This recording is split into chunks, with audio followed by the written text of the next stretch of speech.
Blog Talk Radio.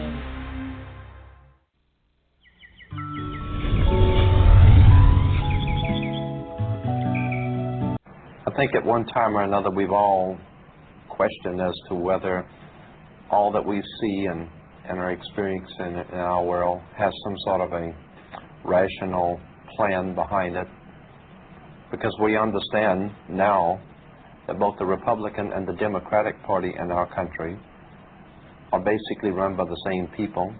The same money finances both sides. We now know, of course, through the work of many historians who have spent their life working on research to show us that both sides of world conflicts have always been financed by the same people.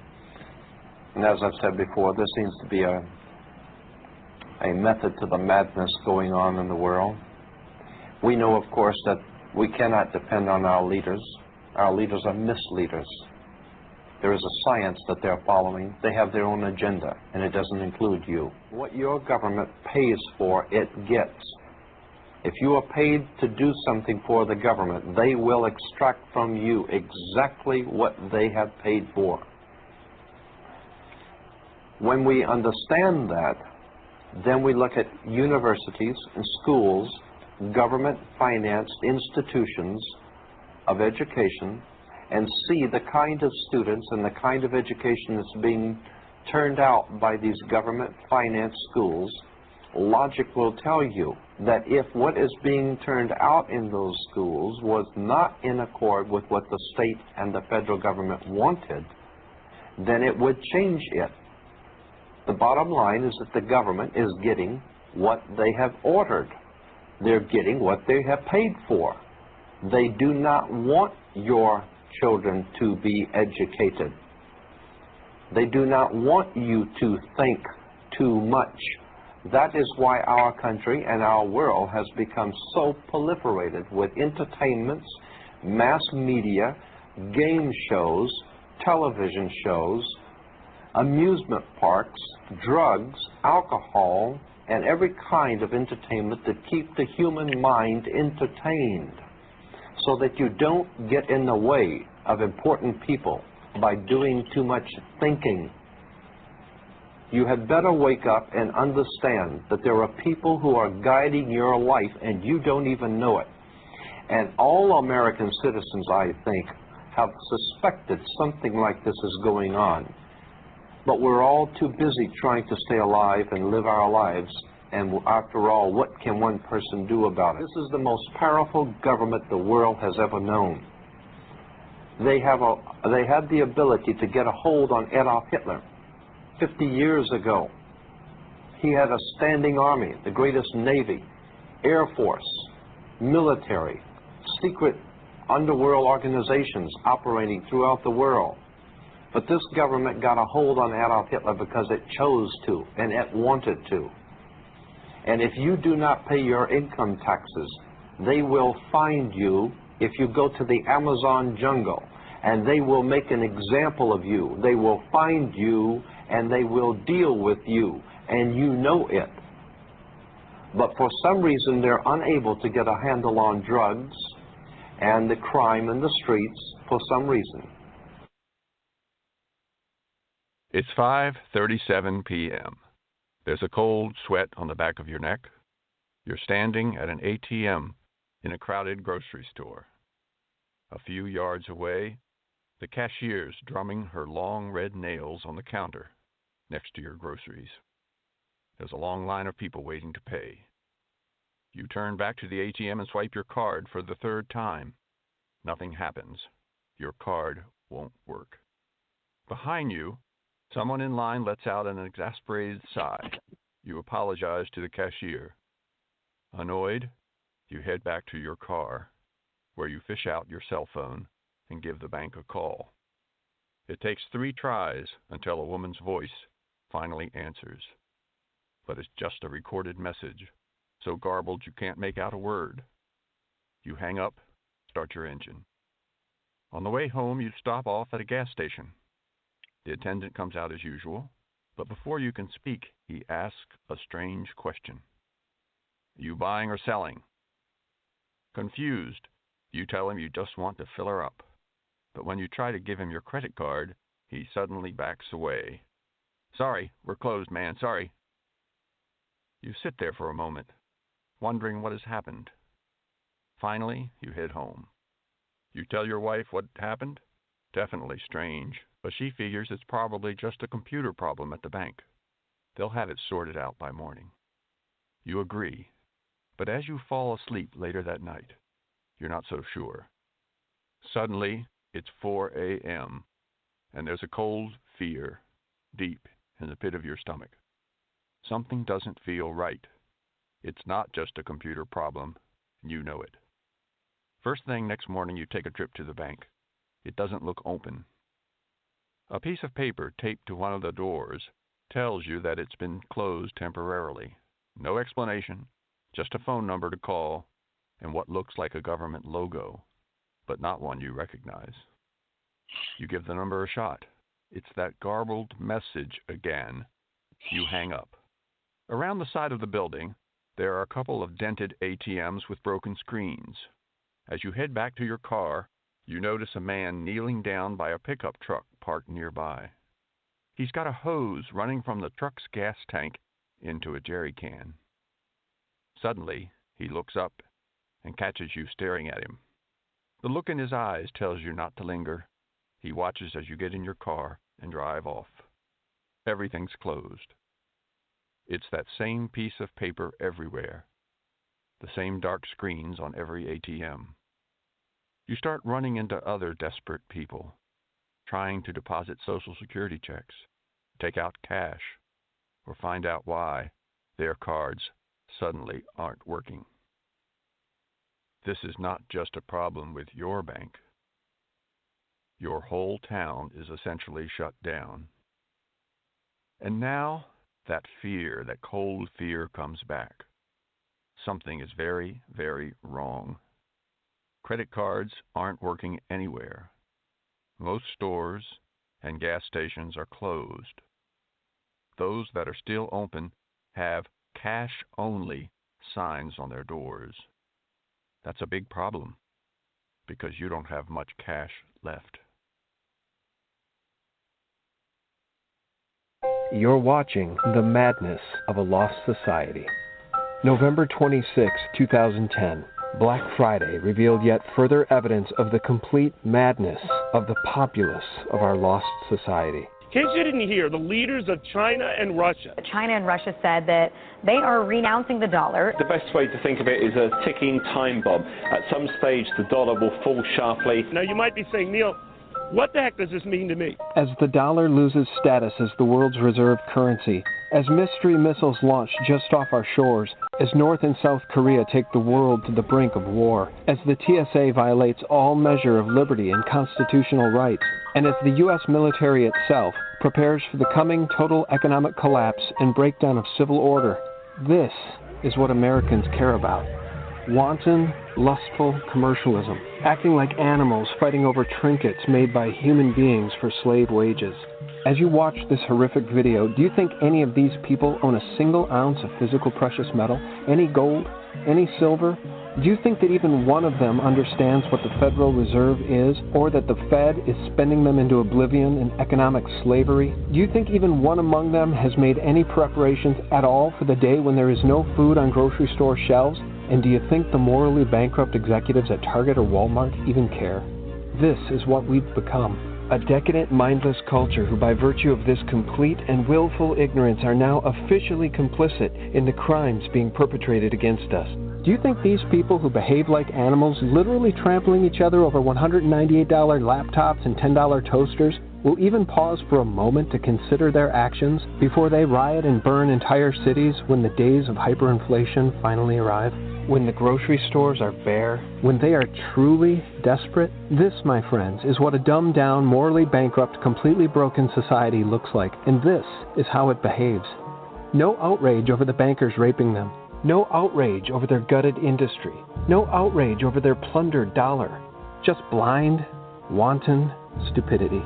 Just bread and circuses. The elite are social Darwinists. and they believe what they can get away with is fair game as long as we allow it. This is social engineering, and they've done it to us by design. They've turned us into animals that they can corral. We are no longer citizens in a republic safeguarded by our elected representatives. We are consumers feeding at a corporate trough managed by officials. Will you tell the American people to whom you lent $2.2 trillion of their dollars? Hundreds and hundreds of banks, any bank or that has access to the U.S. Federal Reserve system. Tell us who they are. No. If this is America, who will stop them? Our entire system is corrupt and needs to be dismantled and begun anew. But from what base? If what happened on Friday across America is any indication of the condition of the American populace, then our very foundations are built of sand. May God forgive us for what we've become and for what we've allowed to happen to our nation. And may those of us with the courage and sense to do it renounce this behavior and the monstrous marketing ploy that is Black Friday in its entirety. This, my friends, is not us. We are the Republic. We are the informed. We are the proactive ones. And it is our job to lift up those who are lost. And saving our Republic is a full-time job. May God bless the Republic. All right, everybody. Joseph Gibson podcasting live. Understanding the times in which you live today. The times that we've told you was going to happen. The things that were going to happen. Oh, yes. Those grocery store shelves are becoming bare. And now we hear banks are going to be closed. We're going to find out. We're going to call the banks. We're going to find out. We're going to see what's going on here. But we know what's happening. We saw what happened with the stock market today. Did you? Well, most probably didn't. You were too busy bebopping down the road, listening to your jungle music and dancing and having a good time and, running into the grocery store and maybe buying that last roll of toilet paper. Well, Mom said, go get some toilet paper. Well, there ain't none here, Mom. I don't know what to do. Wang, bang, jing, with your little text codes and everything. I don't know what to do. I'm out of gas. Oh, that's right. The gas station doesn't have any gas either. What do we do?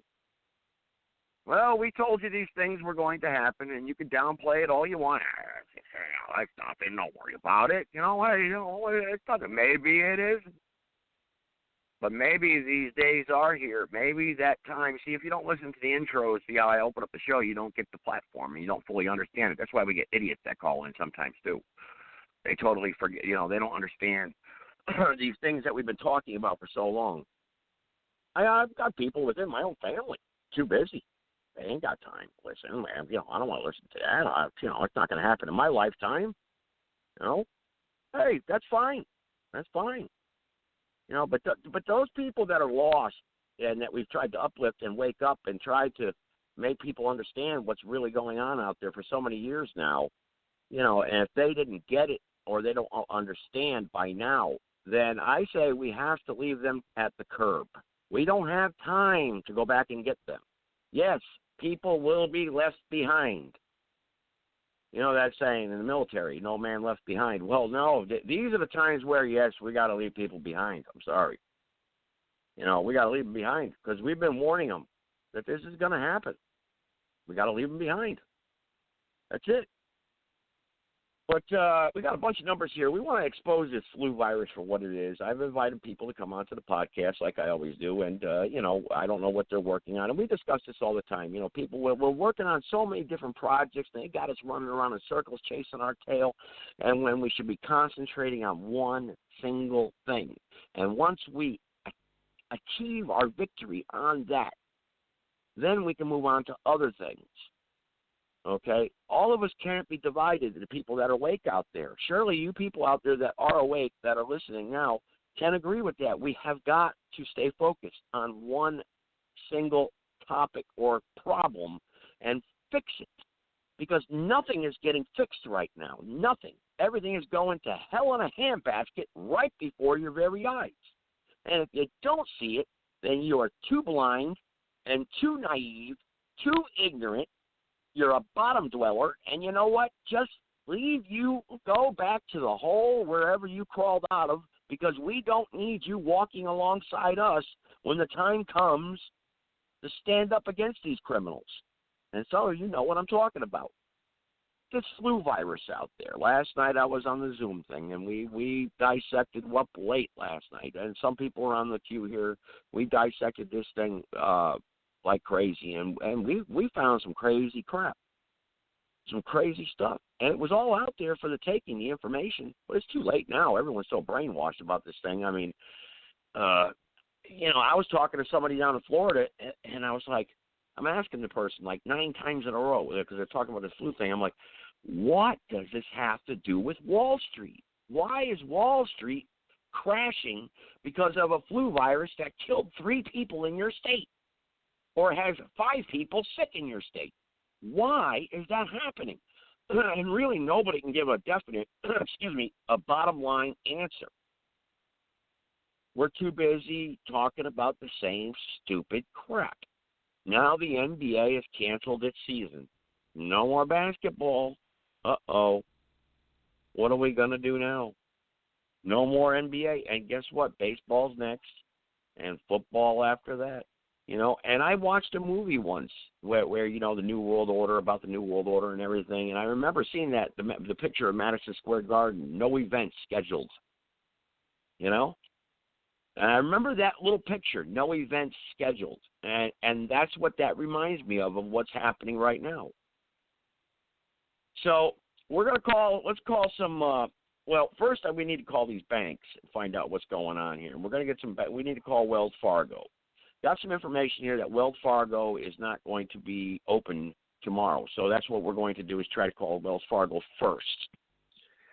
And we're going to try to get to the bottom of this, and we're going to call some hospitals. I know how to do this now, and we're going to ask some questions, hospitals that are dealing with this flu virus, and we're going to find out what's really going on. And that's what we have to do. We have to ask questions. It's our right to.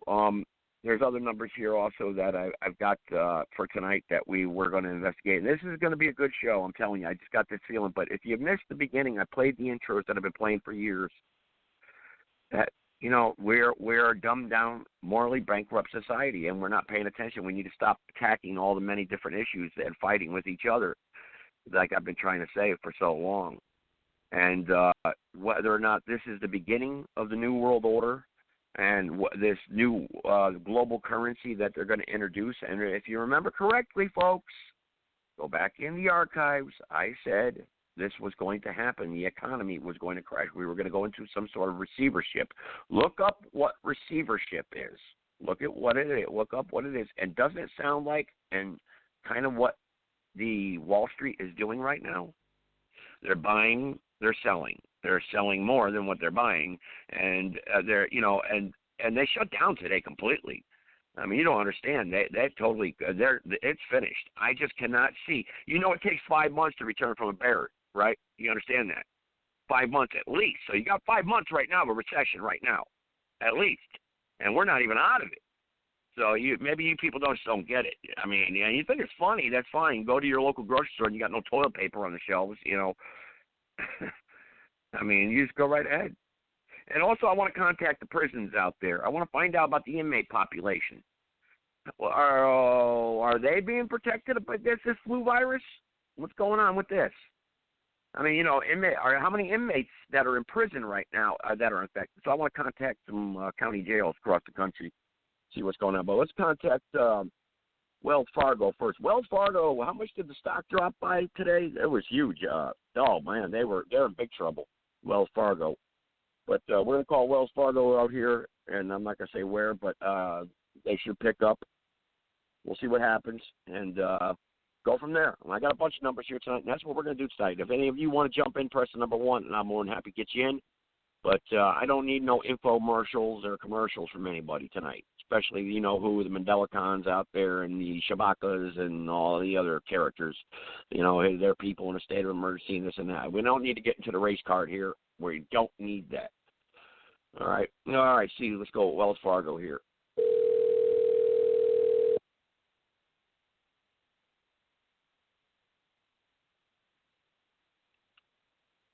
That was odd. That call failed right there. Okay, that call failed. Well, I wonder why that one failed right off the bat. That was a legitimate number, huh?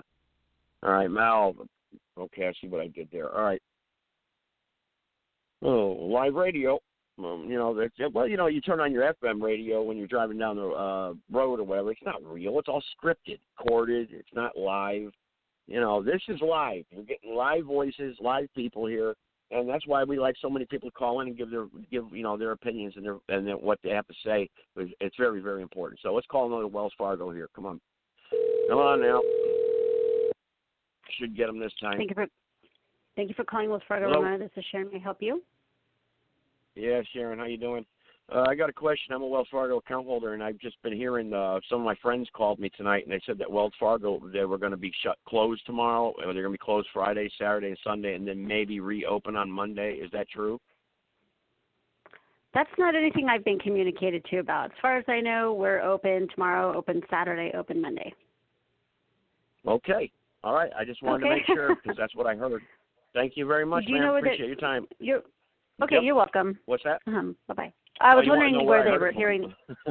Yeah, or where your friends are hearing a friend that. of mine. Well, my friend from Florida, actually, a friend of mine from Florida said that he had a friend in Texas. I guess he was communicating with, and they said that he heard that the Wells Fargo in that state was going to be closed because of the stock market, and they lost and they were like way down in the stocks today, and they were going to close on Friday and just reopen on Monday, like do a bank holiday or something. Which we know the economy's kind of screwed up right now. For sure. I'm wondering if there's something maybe with it in other states. I still feel like we would be communicated bank-wide about something like that. But as far as I know, and I know that we would have heard by now if they were closing us down, there would be a big deal about it. And I haven't gotten any communication from any upper management or anything like that about that. It's funny because I feel like somebody else asked us if we were open tomorrow too. Somebody's hearing something from somewhere, but if that changes for some reason and we are closed, so other people have called actually and been asking. So there's a rumor going around basically. I think there's a rumor because there was somebody that actually just stopped by and asked earlier. They were just happened to be in the store. Are you guys open tomorrow? And we're like, yep, for sure. And I don't know if they were just asking to ask or if they'd heard something too. I didn't think to ask them any further than saying yes that we were open. And I know because you got this flu thing going on, and I know I was in Wells Fargo earlier, and they were like, every single time they do a transaction, they're like washing their hands. They're like telling you guys to do that too. They have to, company-wide, they have to give us the precautions and the things that we should be doing to protect ourselves and our customers and stuff like that. And, washing your hands often. I think that's just all over the place right now. All companies, the world, kids. It's just, take care of yourself. Yeah. And we've been taking upon ourselves to wipe down. We have Clorox wipes. We've been wiping down our pin pads and the stations and using a lot of hand sanitizer ourselves. We were communicated to about a week ago that we were going to be getting hand sanitizer stations for the branches. I haven't seen that yet, but so they're just taking the precautions, Yeah, hey, you got to be safe. They should do that anyway with all the germs freaking flying around nowadays, Everyone, Mm-hmm. you don't want to get sick. But all right, well, thank you. I appreciate your time. Thank you, ma'am. I appreciate it. Okay. You're welcome. Bye-bye. Take care. Bye. Okay, everybody, Wells Fargo. That was in California, actually. That was a Wells Fargo in California. I'll call one more and see what happens. And I see some callers on the line. I'll get to everybody here tonight. Don't worry. We got some calls here to make, and this is live. We're just trying to verify the facts here live on Blog Talk. This is what the media is here for. That's what we do. Try to verify stuff. And a lot of times we do verify it, and it comes to be true. We actually get things that we don't want to hear. So let's try this one real quick and see what happens. I'm a little skeptical about this number because I may get a recording, and I don't want to waste people's time. So we'll see what happens. I called directly to a branch there. I figured I would do that unless someone can get me like a main branch or something, their phone number. But those 1-800 numbers, you kind of get a recording, and they got to play it 3 times, and then they connect me. But I'll try it, and then we're going to start calling some hospitals that are being bombarded here by this big flu virus that, is crashing our economy right now that's causing us to call banks to see if they're open. And then we want to contact some jails around the country and find out what's going on. prisoners are being protected against this flu virus. And if anyone wants to queue in, all you got to do is press number 1, phone number 657-383-0616. Press 1. I don't screen calls. I'll put you on live with me. Let's try this number.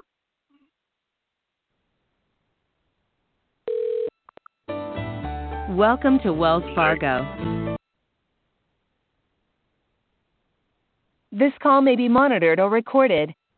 For account access or questions, say your account or card number or enter it followed by pound. For anything else, say other options. Other options, customer service. Other options. You can say open a new account, find a branch or ATM, verify an account, or damaged card. Otherwise, to access your account, say or enter the account or card number you're calling about. Customer service, please. I'll connect you to a banker, but first, please use a short phrase to describe what you're calling about. You can say things like, order new checks, or change my PIN. These are just examples, so tell me what you're calling about. Banking hours. Okay, branch locator. To avoid hold times, I can help you with that. For further assistance at any time, you can say banker. And how would you like to search? By zip code, Banker. by city and state. Sorry, please first tell me how you want to search. By zip code, city, state, street address, or intersection. State. I still didn't get that. You can say access my account or press star, banker or press 0. Otherwise, please tell me how you want to search. Say zip code or press 1, city and state or press 2, street address or press 3. I'm sorry, I'm having trouble. service. Let me connect you with a Customer banker service. who can help complete Thank your you. request. Please hold. As soon as you say dumbass, they connect you. There we go. They got the music going. We appreciate your business. The next available banker will take your call. Rocking and rolling now. I'll give them about a minute and then I'll just hang up. That's why I want to call a bank directly.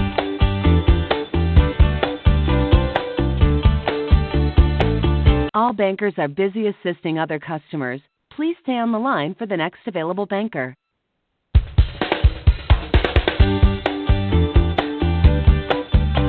Give them one more shot at this. Start calling hospitals. Oh, actually, no, I got to call the jail. Come on, I've waited forever. President's office.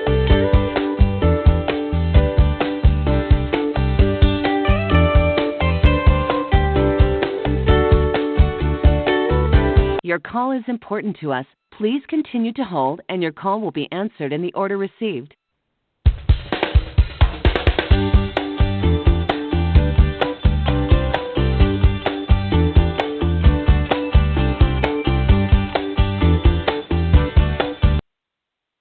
All right, we'll shut that one down right there. Okay, let's go ahead. We're not going to make everybody wait there for listening to music. Everyone hates that. Nobody wants that.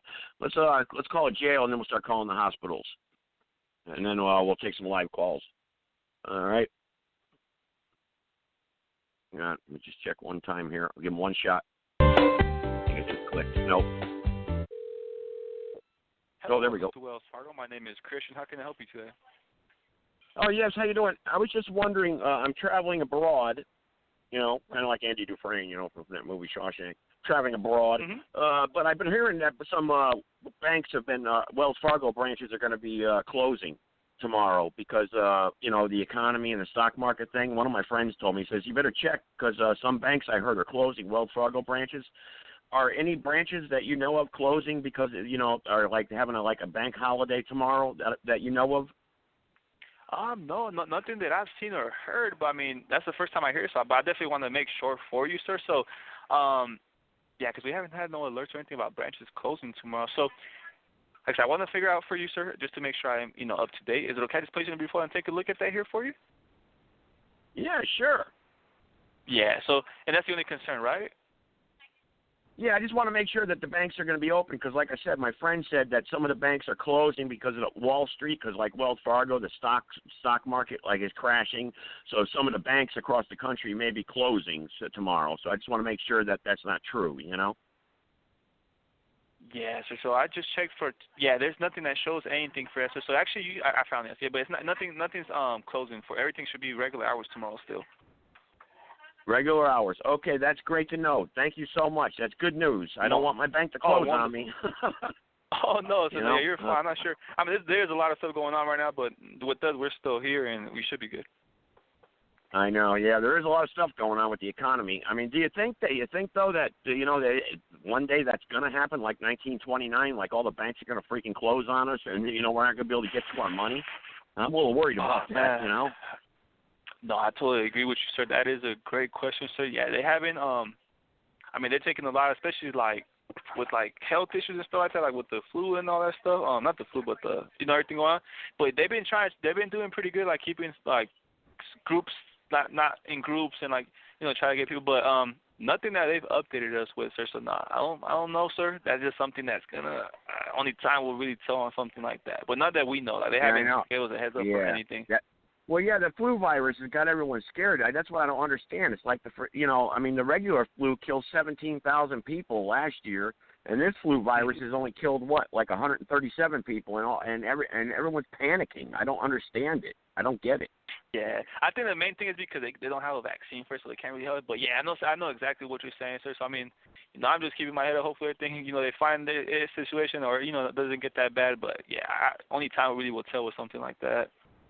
So my money, like for instance, like if the bank did close, like in 1929, just say for instance, all my money that was in the bank, I would still I'm insured I'm insured by the bank up to what? Just say for instance, I never asked that question. How much am I insured up to?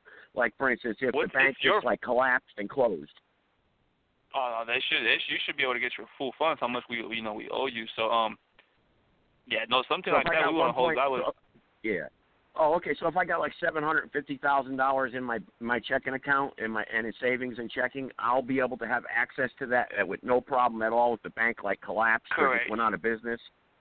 Oh, you should be able to, because wow. if anything they'll notify you. If anything they'll notify you guys and a heads up what's going on, but so you can still access your funds. But no, everything looks good. Oh, because I was reading one time though that said the FDIC only insures you up to $250,000. So I was just worried about that. That's why, because I got a lot of money in the bank. So I agree with you, sir. Okay, so all right, well that's a good thing then. I'm glad Wells Fargo is up and running and really and doing pretty good. Because I was a little skeptical about Wells Fargo keeping my money in the bank because after them, with that scandal that went on, them opening up checking accounts, and stuff like that, and other people's names, and creating accounts, and then they got fined and all that. I was kind of worried about that, So but I've been with you guys for a long time now, so I was just, when you start opening accounts up, in other people's names, it's like, what the heck are they doing, I agree with you, sir. I didn't know about it. Yeah, especially opening up. Especially opening up fake accounts. I mean, how could you do that? How the heck did they do that? Open up fake accounts? That's kind of weird. I mean, I was like reading about that, and I saw it on the TV. They open up fake accounts and everything in other people's names, and then they were like making fictitious loans to fractional reserve the money, and then re-lend it out at interest. And it was, it was kind of weird. I was like, well, how do they do this stuff? And then they got caught, but they got fined, like big time. And I was kind of worried. I was going to close my account and probably go to Bank of America or, that big monster bank. But I stayed with Wells Fargo though, because I love Wells Fargo. Wells Fargo is taking good care of me. We appreciate your loyalty. So no, we definitely do, sir. And then me working here is, it's crazy. Before I started working for banks, I used to think the same thing Wells Fargo, but actually be working here, they take, our customers pretty serious, and we definitely go beyond and beyond, like, stuff like that. So, no, I think what happened is when that happened, they really try to, take care of their customers and take care of their business and all that. Yeah. You know what Bank of America used to do, though? Like when Bank of America, what one time, one thing you should probably maybe talk to your supervisors about. Bank of America used to, like, if you opened up a checking account with them, right? They would give you they'd automatically give you $50. Right, as soon as you open, like they'd start you off with free $50 as soon as you opened up an account. I thought that was pretty good of Bank of America to do that, but I never, like I said, I'm with Wells Fargo, but I heard about that because they were like, and then refer a friend, and then you get $100. I mean, how does the bank do that? Wells Fargo, they have a lot of promotions and stuff like that too. So, if y'all were interested, my nephew, he's gonna be turning 18. He's gonna be wanting to open up a checking account. Okay. And do you guys got any promotions that you guys got coming up that maybe you can give me a heads up on? Yeah, there's always promotions going on, sir. So the best option is once you guys are ready, just talk to a banker, a personal personal banker, and they'll let you know all the promotions going on. So yeah, but we always do have promotions going on, so that's something to keep in mind. Great. That's and great. Bring up. Yeah. So as far as so what state are you located in? Because they connected me through the 1-800 number. Because what state are you located in? I'm in Phoenix, Arizona. Phoenix. Oh my Lord. Wow, Phoenix, Arizona. Oh, okay. Because I'm out here in North Carolina actually. So we're kind of far away, but we got a bunch of Wells Fargos out here, and they're How's the weather there in Phoenix, though? By the way, how's the flu thing going on over there? That flu virus. We had a few cases already out here. It's not as big as a lot of others. I think they're like the bigger populated states and stuff, but they're trying to maintain, especially like I say here in this call center, since call centers a lot of people here. They're canceling all group meetings and stuff like that. They don't want to be like meetings anymore of a bunch of groups. They're just kind of individual, and they provided us a bunch of hand sanitizers and Lysol and all this stuff. So I mean, they're definitely trying to help us out. So that's why they're keeping us so we can keep you guys running and stuff like that. But yeah, hopefully all that. And how did Wells Fargo get all those hand sanitizers and everything before weekend? Because I go to the grocery store and there's no hand sanitizers left in the grocery store. They're all gone. That's a good question. How Maybe they had know a storage or something. That's a good question. I never thought about that. But yeah, that's a conspiracy theory right there. That's a little conspiracy theory. Maybe Wells Fargo knew about this. You know what I mean? They were stocked up on their stuff. Yeah. All right. Well, thank you so much for your time, sir. Thank you. Most definitely. So you have one especially, and thanks so much for calling Wells Fargo. Take care. Okay. All right. Take care. Bye-bye.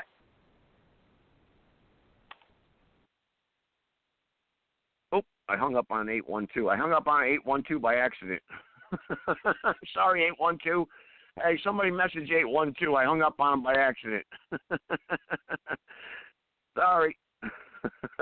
You were next in line. That's why I clicked on you by accident. Sorry, 812. 812. Try to call back in. I think I know who that is, actually. He wants to get on the queue here. I hung up on him by accident. Sorry. Someone contact Mr. Indiana there. Somebody sent him a message to say I hung up on him by accident. It wasn't on purpose. All right. Anyone, you want to comment here before I make any more phone calls? Yeah, there's 812. You want to talk real quick? I'll give you the floor. I know. Yeah, I hung up on you by accident, brother. Sorry. I got some jails here. I want to call some jails and get to those people. They're not gonna be so nice like Wells Fargo. Trust me. I've called them before. They don't like talking to me. And I want to call some hospitals and find out what the hell is going on here with this flu bug. But anyway, 812, I'm going to connect you real quick. If you want to talk a few minutes, anyone else, you can. We got plenty of time left. So let's go. 812, welcome to the show. One moment, guys. 731 District 7 clear. Hey, guys, how's it going? Doing all right. Well, seems like the world has lost their shit. That's all for this sure. Panic. There's a toilet paper shortage like nobody's business. A devastating blow to a virus that has nothing to do with shitting yourself other than being scared shitless.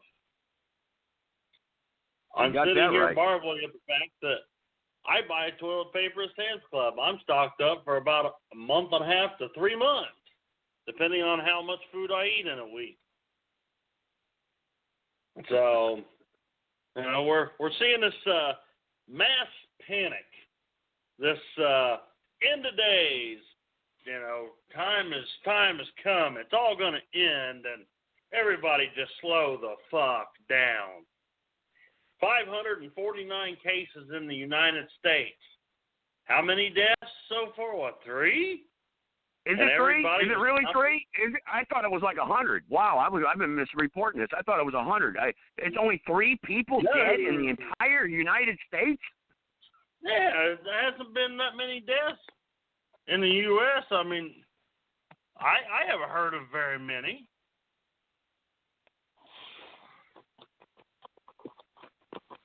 Well, that's my thing, brother, is that's what I want to do. I want to call these hospitals and find out what, I mean, are these all these hospitals like booked solid with like you see like on the movies or whatever, you know, like General Hospital. Remember that soap opera, General Hospital? You know, they're running down the halls. ER, stack now! You know, everybody's running around. The hospitals are all slam packed. Everyone's running around. Save this guy! He's choking from the flu. Oh, so far, you know what I mean? I want to find out. So far, it's only been 39 deaths. Okay, it's gone up a little bit. But what you're seeing is elderly people. You're seeing people with compromised immune systems. And people need to remember that you're dealing with just a new strain of the cold that, it's like any other virus that, flu's the same way. Influenza kills far more people every year than, the coronavirus.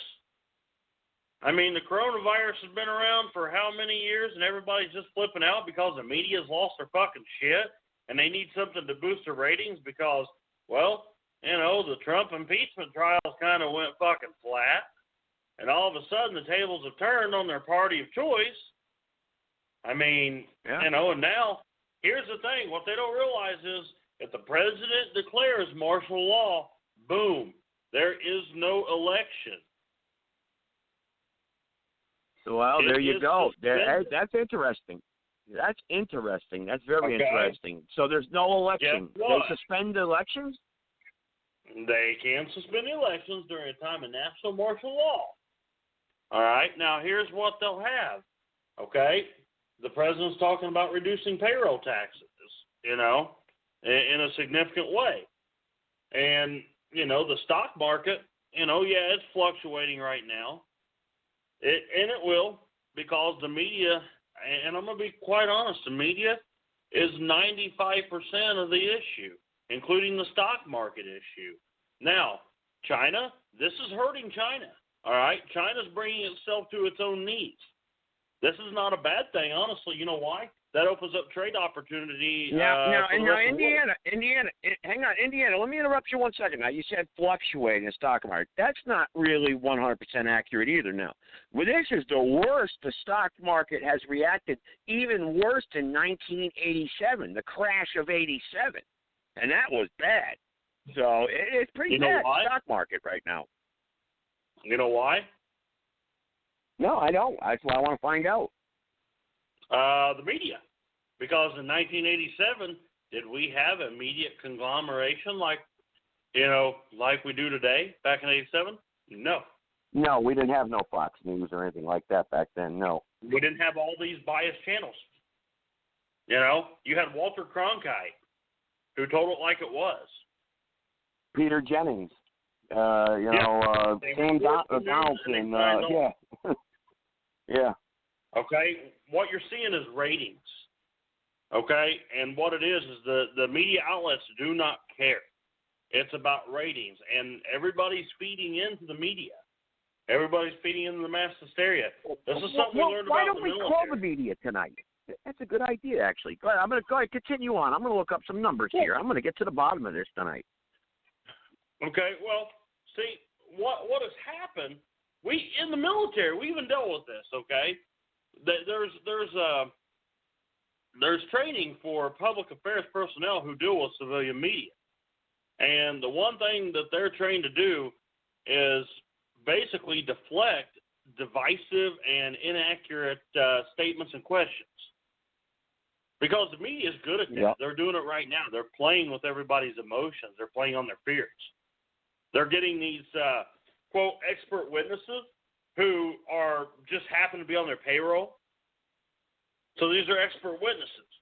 Well, you got everyday regular doctors telling people, slow the fuck down, slow your roll. Dr. Drew went on national television yesterday and told people, guys, calm the fuck down, told the media, stay the hell out of it. Stop reporting on this. I mean, the hype. You've got doctors. I mean, even my local doctor, my children's doctor, is disgusted with what he's hearing because, children, they don't really. There's no effect on children unless that child has a severe, ailment. The cause for concern with any virus for any child that has another ailment such as cancer or something like that is very dangerous because, it can compromise a child who is already sick and, lead to fatality. I mean, that's always a concern with any virus infection. And you're right. You're right. You're absolutely correct. The media is the main outlet here that's hyping this up. But also the hospitals, though. You think the hospitals would lash back and say, "Hey, this is a bunch of baloney." What are they? The media is not reporting that. It does not fit the narrative. Okay, they have, on NBC last night, they had one doctor. They aired that segment live for a brief amount of time, I believe, and then all of a sudden you didn't see it anymore because this doctor was telling people, just go on about your day. It's no different than any other illness.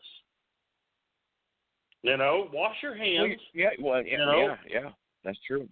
Keep your hands away from your mouth. Yeah, but you know what though? But you go to the media outlet here, for instance, in my right here, and it's got breaking news live. Governor Cooper urges statewide postpone this.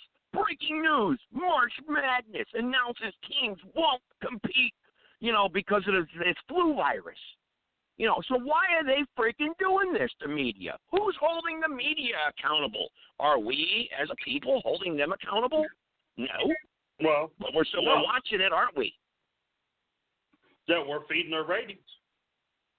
I haven't watched anything on the news for days because anything you turn on, all you hear about is coronavirus. I mean, I'm looking at ABC. I'm looking at Washington Post, CNN. Everything is coronavirus. I can't find one news outlet that, like Public Health Risk Response to Coronavirus Disease 2019 outbreak. Okay? Yep. I mean, we had an outbreak of the disease in 2019. Well, let's find out. Let's call a newsroom. Let's call a newsroom right now. I mean, I'll call them right now. That's what we need to do here. I mean, we need to find out here what the hell is going on. And like you said you're watching all this, and if the media is hyping all this up, if they really are, I mean, if they're responsible for all this, to panic, for people going to the grocery store and buying all the toilet paper, the media should be reporting as to why everyone is buying all the toilet paper. I mean, what made the people think that they had to go buy all the toilet paper? Where did they get this idea in their head that buying toilet paper was so very important to combat this flu virus?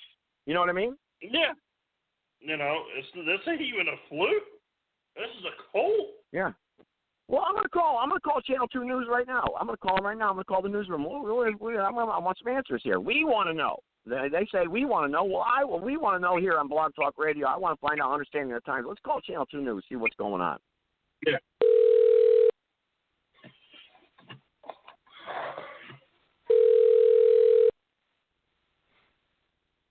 They answer.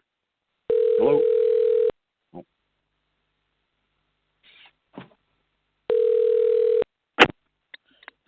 WFLI. Yes, it's Channel 2, correct? Yes, we're in Greensboro. Yes, can you hear me? Yes, Greensboro. That's fine. Yeah, I'm on a cell phone. That's fine. Greensboro, North Carolina. Yes, what's going on with this flu thing? I mean, I'm here visiting, and I go to your website, and you guys got breaking news, March Madness. ACC announces team won't compete. I came out here to watch the tournament, and now we can't. We're here, urges statewide postpone this, and High Point canceled this, postpone this because of the flu thing. Yeah, well, yeah. What's going on here? There's nobody died from the flu here from this coronavirus in North Carolina. I've been here for 2 weeks. Nobody's died here.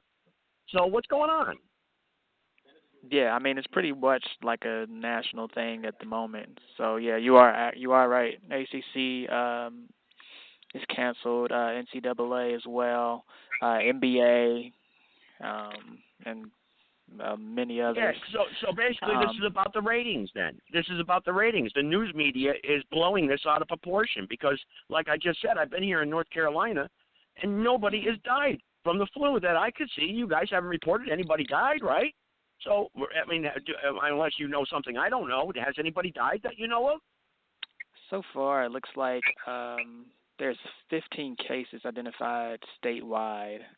But I don't believe anybody has died at the moment, no. 15 cases. Yeah. 15 cases? And that warrants the governor to declare a state of an emergency? Yeah. Why isn't the media questioning this? Why isn't Channel 2 News, I watched you guys for the last 2 weeks now, why aren't you questioning this? Why aren't you saying, Governor, why is there a state of emergency? There's 15 cases. Nobody died. What's going on here, right? I mean, what's up with this? Yeah, I mean, I wish I could give you an answer, but, I mean, it's pretty crazy. That's all I can really say. I mean... Hang on, my friend's on the phone with me here because I'm staying with my friend. Go ahead. He wanted to ask you a question. Go ahead. What's the hype about all the toilet paper being bought when this has no effect in that way? It's not one of the symptoms at all, diarrhea or anything. Why isn't the media reporting on all the toilet paper just being bought up like mad for absolutely no reason? Why is the media hyping the fear? I mean, why are they playing into this? Yeah, I mean, our thing is to present the facts and not fear. We have like Two Wants to Know that investigates things that are actually real and things that are actually fake, because people are putting like fake stuff, about the virus out there that's not accurate at all. But at the same time, we do have information that we want to make sure that we put out that is true and factual as well. So, yeah. And the thing are you guys reporting on the true factual nature? Are you guys reporting on the true factual nature, or are you guys reporting on what is good for ratings, or what fits the narrative? No, everything that we report is accurate. We are getting this from credited sources like the CDC and things like that. I mean, if you just look around, like, it's not just Greensboro that's affected. This is a nationwide thing. That we don't, the ACC was here, obviously was having it in Greensboro, but the NBA is, that's bigger than ACC. NHL, Yeah, Michael Jordan in 1996 played with the flu against the Utah Jazz. He played with the flu. and one Utah Jazz center gets sick with the flu, and they cancel the entire NBA season. I mean, this is something that needs to be... It's wow, right? I always thought that the news media was something that should arouse the people, even sometimes anger the people, investigate the truth, investigate the facts, and bring the facts to the people so that it could be reported, so the people could be informed. Right. I mean, this isn't very well informed. I mean, 15 cases, and they're talking about canceling school. That's going to affect our children. Our children are already, need more education than what they're getting now. I was watching that guy on your show this morning. Mm-hmm. He's talking about, we're going to cancel field trips, and we're going to take extra measures. Extra measures for what? No, trust me. I mean, I agree with you. I mean, we're supposed to inform and let the public make their own decisions. But when we're getting all this information with the cancellations, we have a diligence to, a duty to report what's coming in. You see what I'm saying? So if they are canceling everything, we have to report it. Yeah. So. Yeah. Well, can you do a duty of reporting, maybe something of reporting that maybe this flu thing, and tell the facts that this flu thing isn't that bad after all? I mean, only 15 cases in the entire state. Why not report, hey, it's okay, people. You don't have to buy all the toilet paper. We'll get one of your reporters out there at Food Lion, or you know what I mean, and say, hey, look, the toilet paper is all gone, folks. You don't have to buy all the toilet paper. It has nothing to do with the flu virus. That's facts. We can agree on that because it doesn't give you, the diarrhea or anything like that. It's a respiratory illness. So that's a fact. Can't we just make the people say, how stupid are we by jumping into this narrative to panic and crowd the grocery stores today? I was at Food Lion today in Summerfield, right? And the parking lot was so packed. It's becoming a hazard. It's becoming it's a risk. Maybe that's what's really going on here. They're trying to create a risk and something to happen, so they have another bigger agenda. Why is the stock market crashing because of a flu virus? Makes no sense, right? Where's our reporters at? Where's our journalists?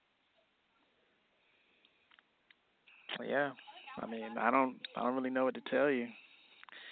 But that is something that we can relay. A news station doesn't know what to tell me. Yeah, pretty funny, right? That was a good one. Actually, that kind of was in a way. Hey, brother, funny. I just don't understand. It is funny. But the thing is, you're not going to understand. That's what I'm trying to say. Unless you're going to be a reporter and come up here and report the stories that you're asking, you're not going to understand. I'm not going to understand. This is a job for us. We're reporting what's coming in. Just a job. So, yeah, it's a job for us. Hey, brother, if you live in this area, my family lives in this area, I'm here visiting. If it's just a job to you, I would say, you know what, we got to start being a little more patriotic and believe in our country and say, hey, we got to report the facts. Oh, we do. People are acting crazy but out I'm there. saying this is something that we're doing every day, and people call in and then they have complaints about what's going on, but you guys aren't doing it. You guys aren't here. This is probably the 20th call that we get every day while we're trying to work and report the news. You know what I'm saying? So if you guys aren't going to do anything about it, it's kind of like, what do you want us to do? We got to give you guys the same answers every time. So you got to give us the entertainment, right? Yeah. Not the entertainment. Oh, yeah. You guys you're absolutely right. I got to get back to work. Yeah. Thank you. Yeah. I appreciate it. Thank you. I appreciate the time, sir. Thank you. Sir, hello? He hung up quick. They figured out who I was. That's the problem. They figured it out. They bolted fast. Hey, everybody on this podcast, that was Channel 2 News in Greensboro, North Carolina. Now, you can go to my Blog Talk archive, and I want you to play that for everybody on your Facebook page. You play that, okay? I want you to play that for real.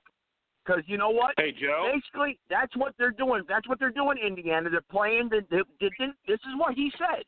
He's playing into the narrative of what the public wants, because the public isn't doing anything about it.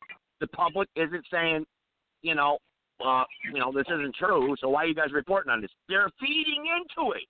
The public is feeding into it because we're a dumbed down, morally bankrupted society. Fact. Go ahead, Indiana. Sorry, I'm just getting really upset now. This is just, when I hear people like that, oh, my Lord. 352, you're next. Go ahead, Indiana. My wife just got back from the store, and she said the only meat they had left was bone-in pork chops, so she got what she could get until next week. That's good, and that's bullshit, brother. And you know what? That's not right. For a family that probably shops once a week or once a month or whatever have you, that is creating a risk to you. And you know what? That's going to be a ripple effect. Because you know what's going to happen? You're going to have people then that aren't like you who are going to break the law, steal, maybe do something else, and that's what they want. And that was my point that I was trying to get at. That's what they want. They want society to go crazy so they can usher in the National Guard and lock us down and be a bunch of bad boys and girls. And then maybe the other people will come down from the mountains and start a war with them. And you know what? We'll destroy this whole place, and we'll do whatever, like a John Son or whatever. You know, I'm just saying. This is what they want. This is why we need to talk about it, brother. This is why we need to expose it. And I think we just did. We called Channel 2 News. WFMY, Greensboro, North Carolina, folks. That was them on the phone line. Newsroom. See, what we're seeing now Yeah, go ahead, Indiana. Is the dumbing down of America when it comes to everything that we hold dear. Amen. You're absolutely right, and that's pretty sad. And we got pastors out there. We've got churches out there. We've got us out there. Why aren't we calling these churches? Why aren't we calling the police departments? Why do I have to do this on a radio show at 8 o'clock at night, live? Why can't all of you do this during the day? Or if you are, that's great. But I'm just saying, why do I have to do this to expose this for anybody? And you got the jackasses in the freaking chat room. You know, you got the idiots out there still. You got the dumbed-down jerks. You know, 352, go ahead. Hey, thanks, Joe. I wanted to ask that guy at Channel 2 why the journalists aren't doing a lot more research on this virus and the vaccine. I mean, we found the information last night that they've had the vaccine since 2015. Yeah. I mean, I can call I won't call them back 'cause they won't answer. He figured out who I was, so he did the research on the number. So that's why he said, I gotta go. You know, and that's why he did that. See, it took him a little bit of time, but we took him. You saw how he said this is Greensboro, North Carolina, because he saw a different number from California area code, and I played it off like I was visiting. So that's what suckered him in. You know, you see, you gotta be quick. You gotta be street smart. You know, I already knew what he saw on his caller ID. You know, but yeah, we can call another one there in Greensboro or whatever. But anyone else want to queue in here tonight and talk? We got some hospitals to call. We got some jails to call. I mean, we're gonna do this. We're gonna expose this for what it is, because this is what This is what real patriots do. This is what real men do, real women do, real Americans do. We expose the truth. We bring the truth to light, and we expose the lies, basically, okay? And how many of you are out there actually doing that? What are you doing? You know, I mean, you're not watching your basketball games anymore, are you? You know, you can't do that no more. Maybe that's what it's going to take. Maybe it is going to take all of us to be locked down and to a martial law before something happens, before people wake up and start freaking doing something. You know, I mean, come on, man. Yeah. I mean, actually, like I've been saying, when push comes to shove, it's going to be too late. Well, that's you got. Look, they even got it on their website now. Coronavirus. It's on the top. They got a link for it now on their website. Yeah. They got, so you know what I mean? Screw traffic. Screw the weather. You know, they got coronavirus now. You know, who cares about the weather tomorrow? We got the flu link now. Click on that first. Sure. Right? I mean, anything to keep us entertained. Anything to keep us entertained. You're absolutely correct. You know, and that's what's so sad. It really is. It just is. I mean, I just don't. I mean, that guy right there really put a nail in my head, because my coffin there. I was like, man, he was basically admitting everything that I've been trying to say and what Indiana was saying. He was like going along with it. Yeah, you know, people are stupid. We're just gonna play whatever they want to hear. We'll do whatever the hell they want. Yeah. I mean, I don't know. I don't know, man. Okay, Joe. I'm gonna get off of here and listen to the rest of your show. Have a good night. I appreciate it. Yeah, thanks, man. And call back in if you see anything you want to cue in or talk about. Anyone else, press number 1. You want to get on here, press 1. I'll get you on here, uncensored, unscreened, press number 1. But we just had WFMY Channel 2 News on here, and we kind of exposed everything for what it was. 419, you want to come on? Okay, 419, go ahead, I'll get you on here. Hang on. Please contact me to get greater insight on how I came in this way. Listen, brother, I've done this before. I've called people from the chat room, and I ended up with nonsense, But what I'll do is I will call that number for you, but I got to get to 419 first. I'm going to do that one time tonight.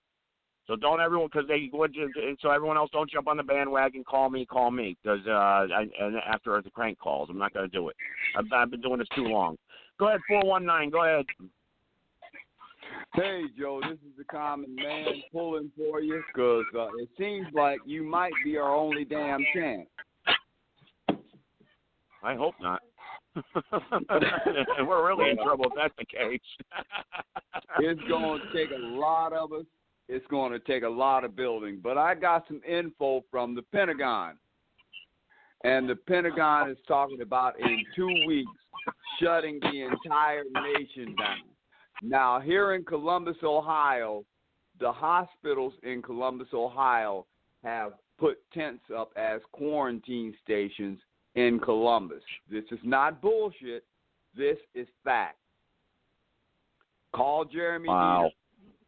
It's Jeremy's fault, okay, because he relayed the information to me because he was the eyes-on spectator. This is bullcrap. Now, Callie Cosmo. Because you know what there is? They're going to force you to be checked. That's what's going to happen. They're going to force you to be checked, and then they're going to freaking slip something under your skin or in your freaking drink or whatever, or your food, and then you're really going to get sick. I'm going to tell. That's what I see coming. Mark my words, folks. You can laugh at it all you want. That's what's going to happen. And Callie has said, I'm going to need a little bit of time tonight, Joe. Just a little bit. I'll try to keep you short. Okay, go ahead. Go ahead. Yeah, go ahead. Because then I'm going to call another newsroom and call some hospitals. We got to do this because I got some requests here to call some hospitals. Go ahead. Now, Callie Cosmos has said that out of everything that's been going on, all it took from the media was to say there was a terrible virus coming on to take all of your travel, freedom to have guns, all this. Jeremy Dieter said that, hey, the thing is, all of these viruses have come across to whereas they take the old, the infirm, the people that aren't doing anything for society. They get rid of them because they're useless. You're breaking up on me, Mark. You're breaking up real bad. Still there? Can't hear you. You're breaking up. You really are. I'll leave you on the line if you want to reconnect. But 321, you want to get on here? 321-812. I'll greet a background noise. 2 people. Background noise. 321. Go ahead. Hey Joe. Hey Joe. Yeah. Hello. Yep. Go ahead. Yes. Yeah. This is Eugene. I wanted to know if you ever cornhole another man's. That's what's important to you, to call in, to wait all that time to say something stupid like that. That's what's so important to you.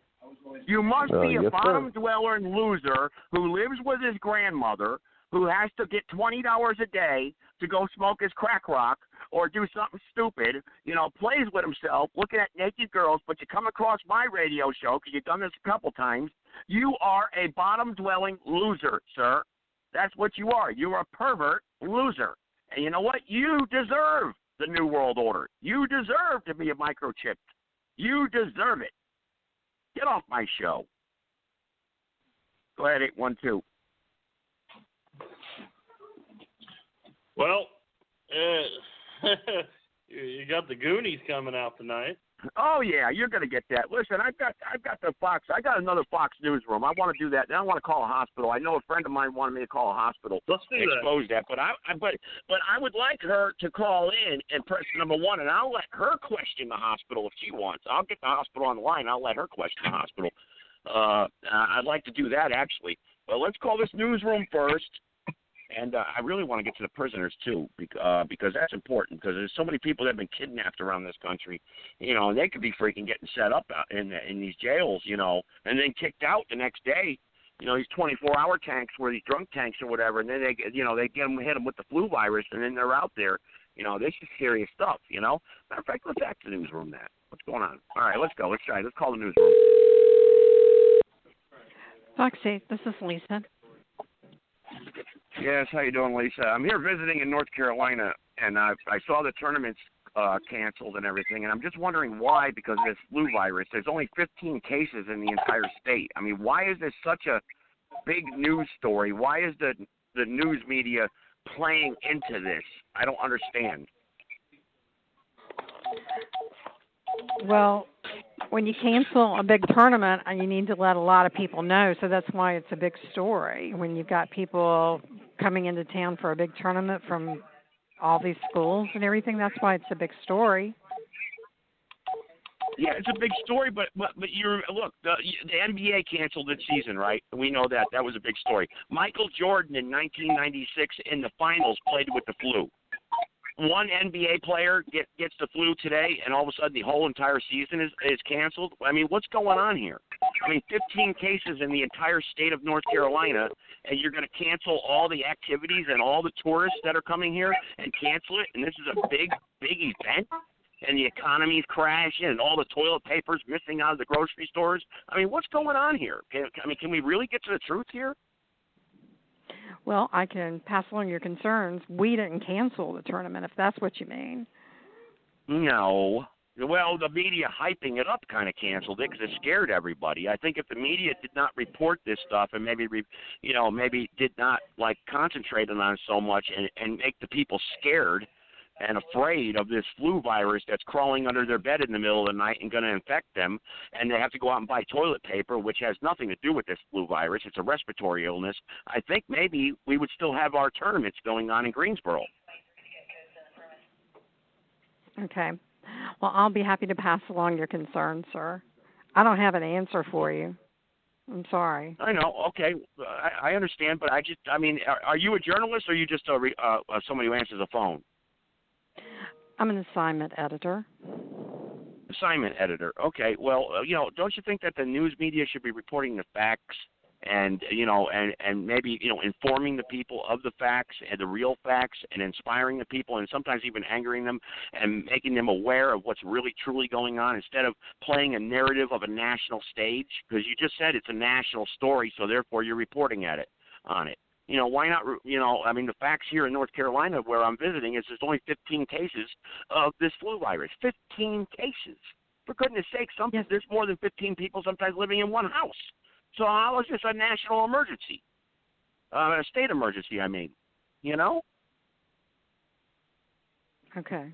Well, I see your point, and we have been reporting that there are only 15 cases. So I'll be happy to pass along your concern. Yeah, I know. But if there's only, but one other thing though, why? Maybe you know about this. I don't know, but why is everyone buying all the toilet paper in the grocery stores? I go to Food Lion today in Summerfield. I really don't know. And there's no toilet paper. I really don't know the answer you know what I mean? to that. I don't know the answer. Well, you guys are reporting it. You guys are reporting it. I don't know the answer, sir.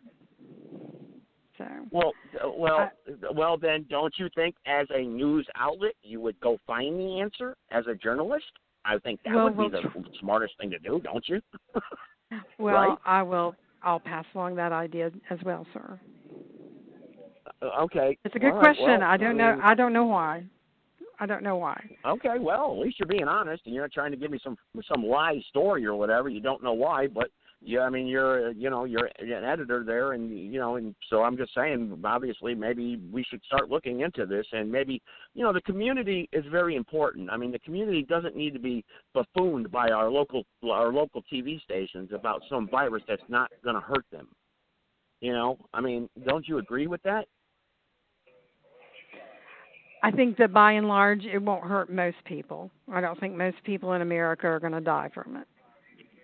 Yeah, if they get it, yeah, I don't think most people in America will die from it. Maybe other countries where they don't have good health care or good infrastructure or good resources, that could be different. So. Yeah, that's true. You're absolutely correct. And the fact of the matter is that it's a 1% death rate. Last year, how many people died from the flu? 17,000. If you ask me, no, that's actually, more of it was like 20 to 52,000. 20. Oh my Lord! Then why is it? You know that's right. That right there should be a national emergency, not this thing. You know. I mean, all I'm saying is I'm concerned about the community because I'm watching everybody flee to the grocery store, buy all the gasoline, and you know what? And we're hearing about other states bringing in the National Guard. You know what? Maybe there's something else going on here, like the stock market crashing for no reason. I mean, you know, what's going on here really? I mean, I'm just looking to the news media to find out what the true story is. Can we get the truth? That's all I want. Okay. Well, I'll be happy to pass along all of those concerns. You raised some good points, and I'll be happy to share that. All righty. Well, thank you so much for your time, ma'am. I appreciate it. You're welcome. Bye. She'll pass it along. She said that like 9 times. I counted 8. I'll pass that along. Just get the hell off my phone, please. I'll pass that along. Just get the hell off my phone, thank you. Yeah, I'll pass that along. Man, doesn't that piss you off, Americans? America, where are you? Doesn't this piss you off? Doesn't it? For goodness sake, where are you? Where's America? Please, 571. Where's America? Where are you? Where's the Americans I knew at one time? Where are you? 571. Hey, Joe. Have you ever cornholed a man? This is Bridget Pruitt. Oh, God. Oh, boy, Lord. 814, go ahead. Hey, I waited on the line all that time just to say that. You know? Yeah. What a dumbass, right? Right, Joe? I mean, really. Yeah, a dumbass that needs to get bitch slapped, yeah. Yeah, but you sure took care of him, man. You and you calling those people, it makes me want to suck your dick. This is Doug. I want to suck your dick. You too, huh? You too. Good job. Good job. Unreal. What do you think? What do you think about that? I mean, can you believe this stuff? Can you believe this stuff? Can you believe this? Mark, you're back on. Go ahead. I know who you are. Mentally retarded, though. They are. Hey, Joe. You know. Yeah, Mark. Obviously, you've been hearing what I've been getting. You know, where's the real callers at? Can we get some real callers here? I mean, you know. Come on. Go ahead, Mark. Go ahead. I know you're real. Go ahead. Here it goes, Joe. This was an extremely good post that was first brought to my attention by Cali Cosmo. You still getting my transmission so far? Yeah. Yes, I am. Okay. And it starts out like this. And just like that, the government controls all sporting events, concerts, jobs, colleges, medical facilities. Whether or not you can leave your house has depleted resources such as toilet paper and food, controls all travel. And you guys wonder why they developed the use viruses to scare the public. They now control you and everything about your life. See how easy it was? Mass panic, hysteria, complete control of literally the world over a virus, one that the survival rates are even extremely high. All freedom has been limited overnight. See how easy that was? That's our government in a nutshell. And the sheep just fucking eat it up. The sheep just eat it up.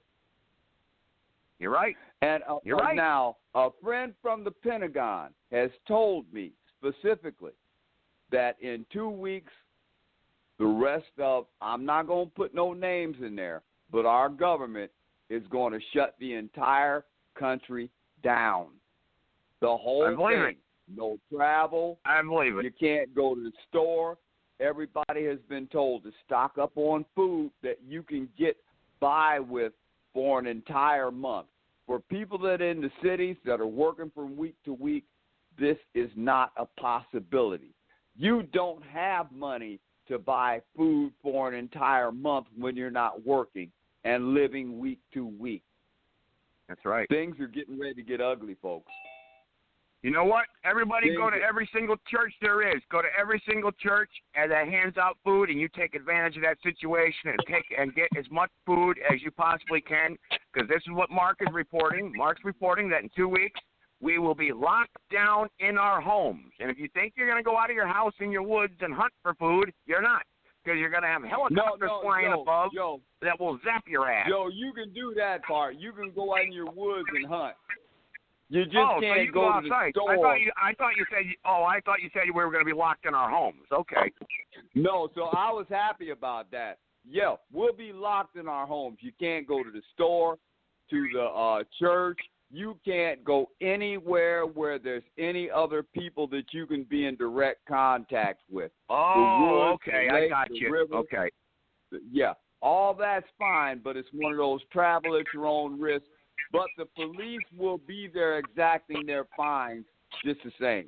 So, well, that's what I'm saying, Mark. Yeah, that's what I was trying to say. You're still going to have these fat faggots out there patrolling around, and they see you out there with a rifle. You're going to put, it's going to be shoot or you shoot or he shoots. You know what I mean? And then you know what I mean. That's what I'm saying. Yeah. I mean, if you got 5 acres of woods behind your house, you have more power to you. Patrol it as much as you want, but if they're on there, you're going to have a confrontation. So that's what I meant by that. Exactly, Joe. It's coming to whereas, they did this for the possibility of changing the currency. They're out there. They're actually ready to shut the whole country down because they can control it. They like the way they enslave us. But, hey, Joe, I'll let you get on with the other callers. Go ahead. Go for it. All right. Thanks, Mark. I appreciate it. I got one caller that did send me a message. Vote for Joe Gibson. There you go. Vote for Joe Gibson. Yeah, if we make it to the election, I don't think we're going to make it. If you say 2 weeks from now we're in trouble, I mean, I won't be able to leave my neighborhood. So how the hell am I going to campaign? Nobody knows who the hell I am. So, I mean, they're going to vote Bernie or somebody else in there. I mean, how are they going to do that? Everyone's going to vote from their computer laptop or something? I mean, I don't know. Well, then Indiana said elections will be suspended, so we're stuck with the people we got in office, I guess. 210, I see 210, but, yeah, well, 210, I see 210. Hang on, I'm going to call this number here. This was a request, so let me call this number.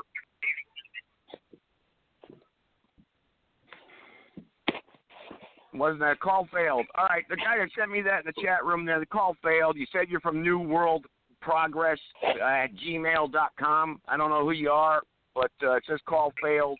So I don't know what's going on here. Maybe I dialed it wrong. Hang on. I'll give you one more shot here. I'll dial it one time. You say you want to come on. I give everyone a chance. Let's try it. Hello. Please state your name after the tone, and Google Voice will try to connect you. All right, Google Voice.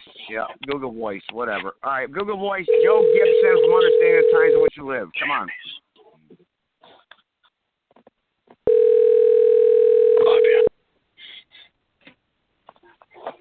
Google Voice usually doesn't end up well. All right, well, he knew I was calling him. Hello. Yeah. Hello. Yeah. Hello. Yes. I was just switching over because I saw the number from earlier from a chat I want to reach out to. I'm on another chat as of right now, and I had to switch over just to let you know I'm still present. I'm just on another call right now. Can I call back? That's fine. Yeah, you can call back. I can call back. 657-383-0616. Yeah, you call back. I'll get you on. Okay. I'm sorry. Say it again. 657. 657-383-0616. I'll get you on. Okay. All right. Thanks. All right. All right. Thank you. All right. Okay. Bye. All right. Bye. Well, we'll see what happens. He wants to call back in. We'll give him a shot. He says he's on another line. That's fine. We'll mute that number there. 210 wants to come on. I think 210. Where are you? Where'd you go? You just jumped like 20 callers. How'd you do that? All right, 210. Go ahead. Hey, Joe. This is Grover, and I'm in San Antonio, Texas, and we got the coronavirus down here. But I just want to know if you ever cornholed a man before. Oh, God. Unbelievable. you just can't. I mean, what's going on? I mean, we got to get rid of these people somehow.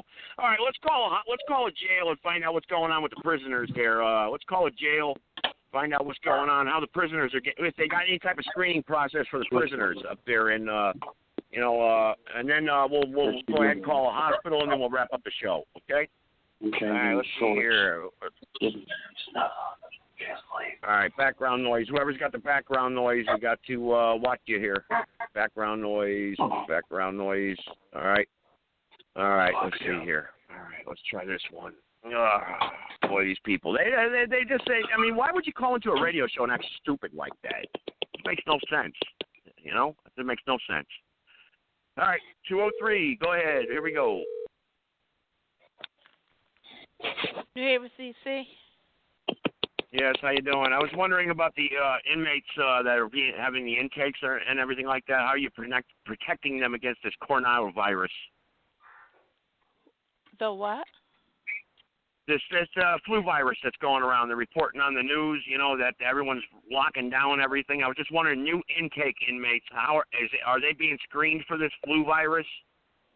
I didn't hear about that. When did that happen? The flu virus? The coronavirus? Oh, you haven't heard about that? Coronavirus. Yeah, the coronavirus. The coronavirus. You haven't heard about that, ma'am? No, Corona. I don't watch TV. Coronavirus. Since when? It's all over the news. Well, I you work for a watch county TV. jail? You work for a county jail, ma'am? Yes. Okay, well, and you never heard of the coronavirus. You haven't heard about this big thing where they're declaring martial law in some places, in some cities having lockdown? They fighting? How are they going to... martial law? They're not fighting. They're not fighting. What they've got is the National Guard in, what's the name of that town, Indiana? Rochelle, New York, where they got the lockdown, the city's locked down, and they have that coronavirus there. Yeah, and they got this coronavirus going around. And all I could tell you is I was wondering how they were screening inmates for this. That's why I was calling the county jail. No. I'm dead serious. Wait a minute. Hold on.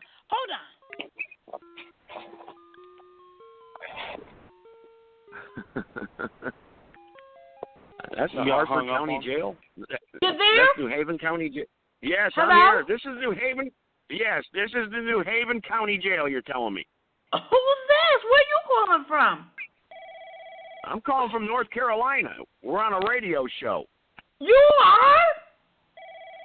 Yes, Wow. I am. Okay. So you're the New Haven County Jail. You're Whaley Avenue, right?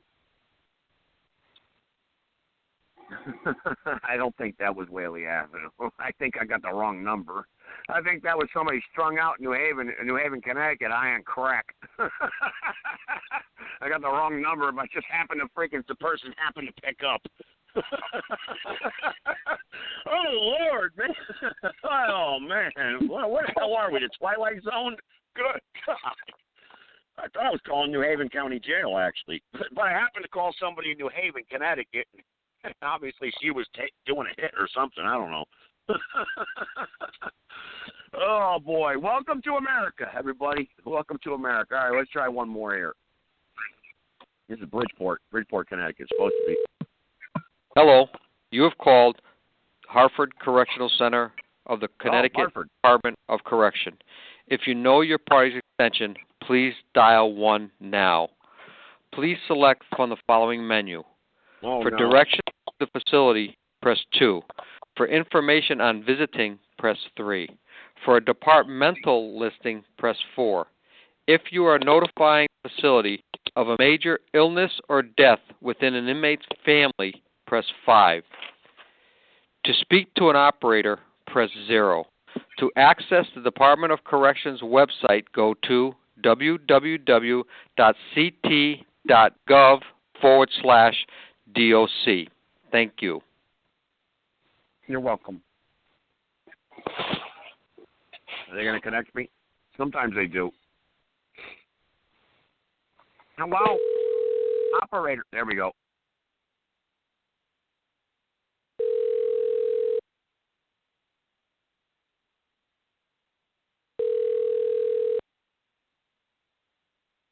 They're busy locking people.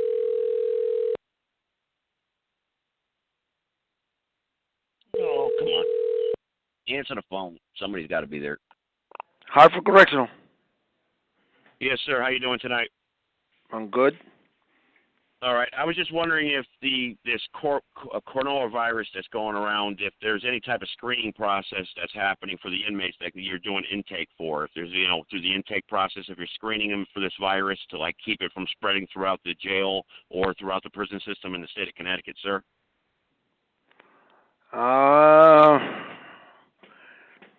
Hold on. Okay.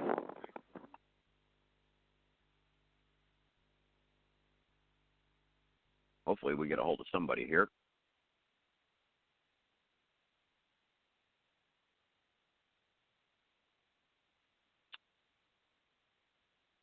He's probably going to tell me I got to contact the central office. That's probably what's going to happen. Yeah, because I can give you that information. I'm going to transfer to medical, and you can talk to somebody in medical. Okay? Okay, thank you. I appreciate that. Appreciate that, right, sir. Thank you. All right.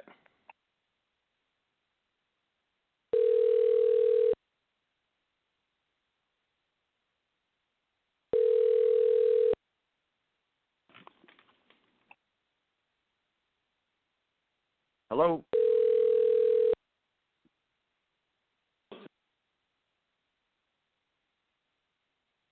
Nobody's in medical. Okay, nobody's in medical. All right. He couldn't give me any information, so the jail, I guess, doesn't have any type of screen. Hey, that's the intake office, actually, that I did call for Hartford County Jail, Hartford, Connecticut. So they have no screening process for this big flu virus. So if the jail isn't taking it seriously and it's not a big deal, then what the hell they got troops running around the streets in our neighborhood for? Huh? What? Let's ask that question to ourselves, folks. Why are we being told here in society and the civilized world, us civilians out here that are working like good old slaves, and we got National Guard troops patrolling around, making sure, handing out meals like the news media supposedly reports it. They're handing out meals. Remember, did anyone see that on Fox News? They're handing Meals on Wheels, like I said a few nights ago. The Meals on Wheels, they'll be going around, hey, you need a meal? You got the flu? You need toilet paper? Right? But the jail doesn't know anything about it. They don't know nothing about it. Nothing. I can't give you that information. That's what he said. I can't give you that information. So obviously it's not open to the public, but he tried transferring me to medical. I'm not going to call them back because I've done this before, and they've written down that number, and they'll hang up on me. And then they get pretty upset, and then they call me, hey, don't you do this no more, Joe Gibson. We know who you are. Trust me. So anyway, I remember when I called Carl Robinson last year. They actually called me, the next day. So, like, what are you doing? What do you want? I said, well, I want to find out about the prison, what's going on up there. But they usually, you got to call the central office, classification records and stuff like that. That's why I said that. 773, you're back on here right now. So you wanted to participate in the show. So 773, go ahead. You're on here live. And then we'll call a hospital out there in California, see if we can get to the bottom of this flu virus here. 773, let me unmute you. There you go. Okay. Hey, do I have to talk on the topic of the coronavirus, or can I just share some things I want to share? You can share whatever you want as long as you're being, respectful and don't talk nonsense, because we've had some people crank callers already, Oh, no, I won't. I don't have none of okay. I just like the fact that, you guys are talking about the different things that you're seeing that are just that's going on with this government. And I'm a person who's been fighting with the system for like 10 years now, directly with the court system. And it has opened my eyes and introduced me to a whole lot of things that I think that probably the majority of the population is not even aware of that's going on with our actual governmental system. What I found out and what I'm preparing to do, I'm preparing to start setting up a network that I'm going to generate, petitions so I can get a Department of Justice to bring in an investigation to a specific court system in the state of Georgia, so I can get one prosecution that's necessary, right? Just because I have the documents that it takes to show that these guys are in violation of the very laws that will force them to at least prosecute one or two people, which will actually enable those people in that area now to get some kind of reform going on. Now, the reason I'm saying that, because I just want to give you an example of what I'm getting ready to do based on the things I've learned. Now, the things that I've learned is we've been knowing forever that we have a government has three branches: executive, legislative, and judicial. And we also understand that the separation of powers still stands. But when you read the Constitution does allow Congress to set up Article I courts, which are legislative courts, and those legislative courts are state courts, which are allowing their court, divorce courts, and things like that. All these different things that are incriminating us, forcing us into child support, and all these other things they'll do if you're becoming a problem, and they want to kind of like shut you down by incriminating you or kind of disenfranchising you with your money. So once I started looking at these things, I started looking at the federal government. They wrote a 600-page report from the Civil Rights Commission showing how the federal government has been really not doing it. I'm sorry, the executive branch hasn't really been doing this job that the federal government has guarantees to provide according to the constitutional contract called the Constitution. Now, when I looked at these things, I started figuring out, I found out that we think that we're dealing in a certain type of law. When we go to the government and try to stand up to the government and try to say, hey, we're the people, no, we're not the people the way they got it written. They switched it up with the New Deal and made the federal or corporations, they made them the people, and they put the corporations in as representatives to the people. So these corporations, like the state of this state, the state of that state, the state of that state, these are the unions, but those are the representative governments for representatives representing the true, real people. Now, if you're coming from my background, I'm from the South. I'm from Alabama, the South, right? And if you look at our state code, our process of law, when I was born, because they was considering me in their system as black, at the time it was at Negro, and all of these are constructions on the corporations now, corporate construction. These are terms, legal terms they use so that you're not being recognized as people at the time. You're being recognized as persons, and those are constructs. And these are all legal constructs now that they're using so that when we come after them or try to stand up, we're not even coming at them correctly. Now, so if we understand these things, and that's what I've learned, and those are the things I'm getting ready to do, I'm learning that. And real quick, and sir, I'll let you finish. But hang on, I just want to say something because in case something does happen, I posted something for you privately there.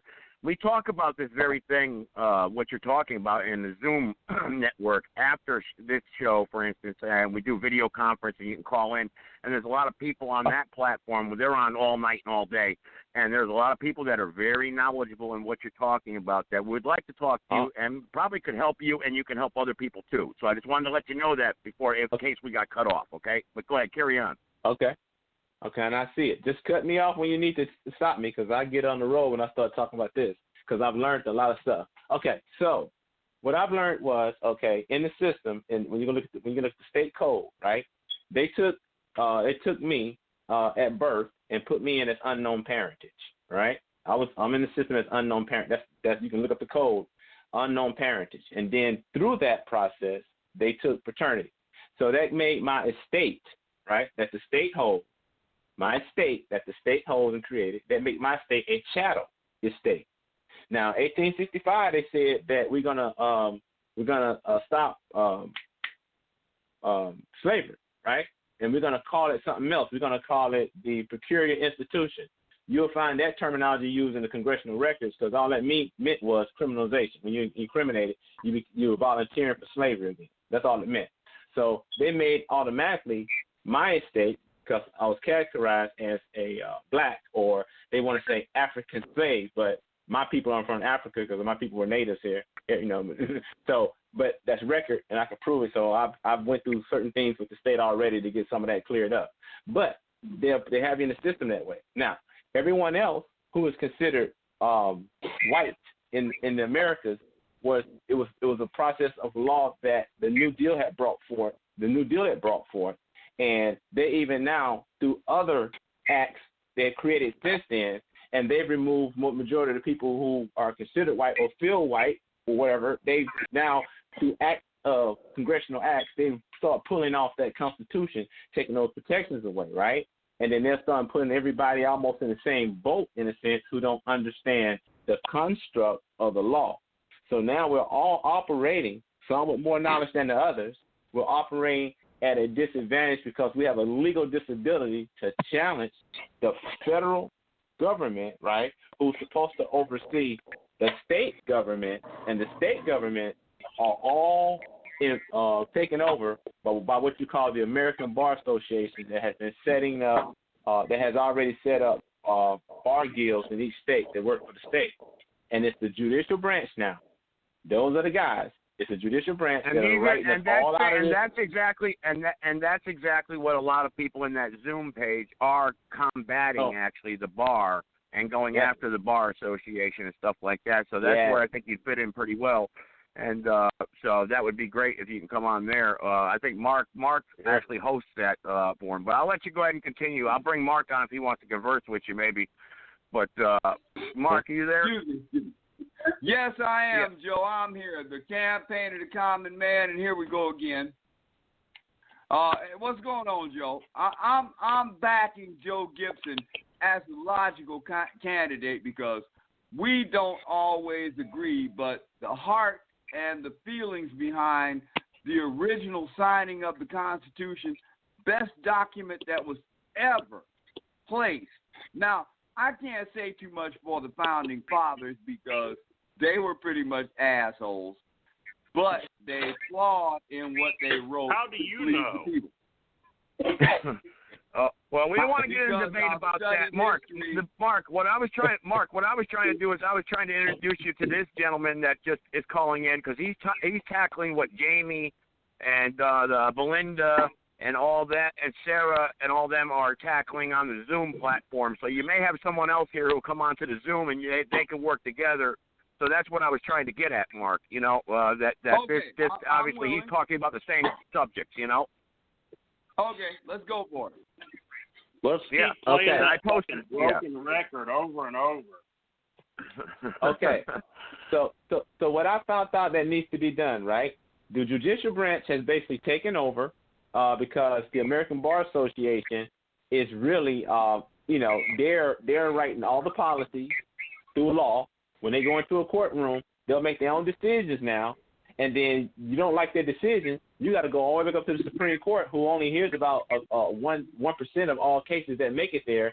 And if they don't listen to the case or overturn it, then it's a new precedent set there in that particular state, right? And when they get all the other states to follow suit, other states will start using that precedent in their state, and now they have just changed the law, and now they're controlling things and further moving us away from power.